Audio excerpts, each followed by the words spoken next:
How's it going, guys? I'm Christopher McGee, and I'm the owner of Halcyon Real Estate. I'm with Keller Williams here in Salt Lake City, Utah.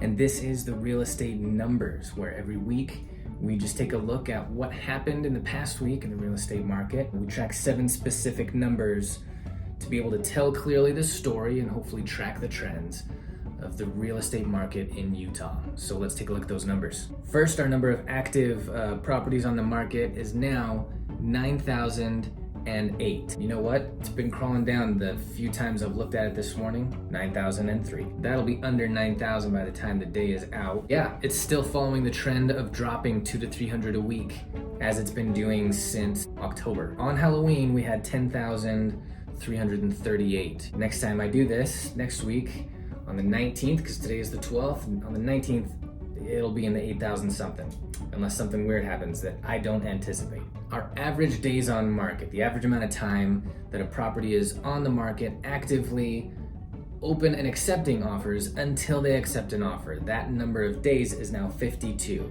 That's been a trend up since early October. 52 this week, first time we've gone over 50 since I started this. Part of that, just the holidays. Here we are just 2 weeks away from Christmas, and it's a typical thing for buyers to not really be interested in busying themselves with the issue of finding a home. Average list price versus the average sold price. The difference between those two numbers is now 14,593. And so we're kind of where we've been. So the average list price for the last week I should say, was 604,768. So just over 600K, where the average sold price was 590,175. So overall, those two numbers are tracking down. We're seeing the difference between those two numbers stay roughly the same. Okay, the number of homes sold in the prior week was 385, down from the week before that, but up from the week prior to that. Okay, the number of properties we have under contract on our MLS system is now 4,552. Now that number represents a very slow crawl down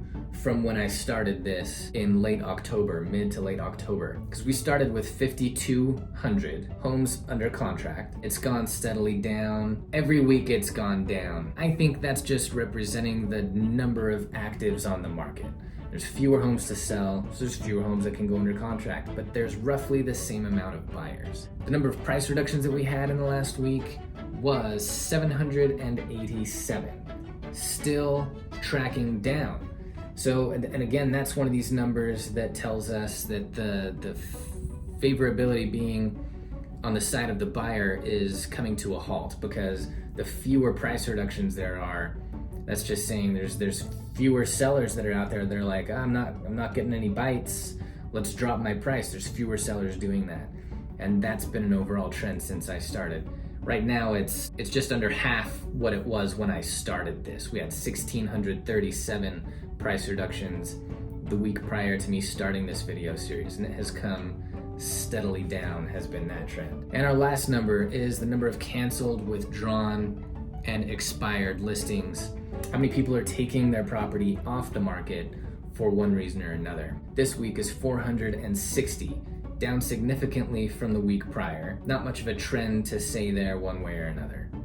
We've been all over the map there. As high as 725 and as low as 317. In sum, all the numbers have essentially been doing what they've been doing, which is to say that they've all continued the trends that they started 2 months ago when I started this series. So inventory is still coming down. Average days on market is still creeping up. Average list versus average sold is still pretty much where it's been over the long haul.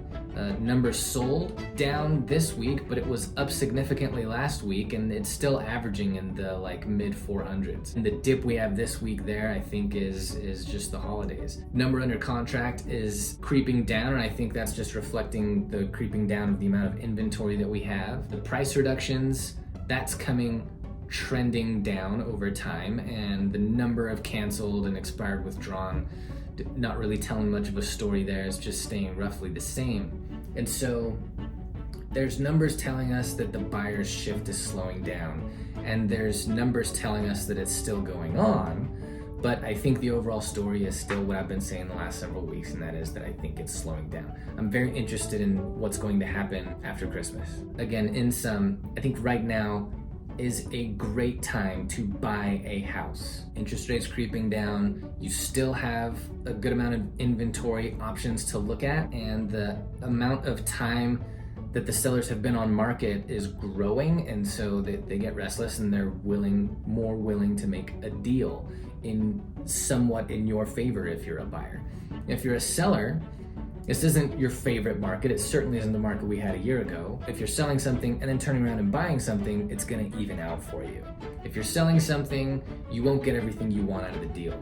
But if you're turning around and buying something, you'll get more of that deal than you got out of what you were getting and selling, so it's gonna balance out for you. So that's our numbers this week. Stay tuned, I'll see you next week, and we'll stay informed. Have a good one.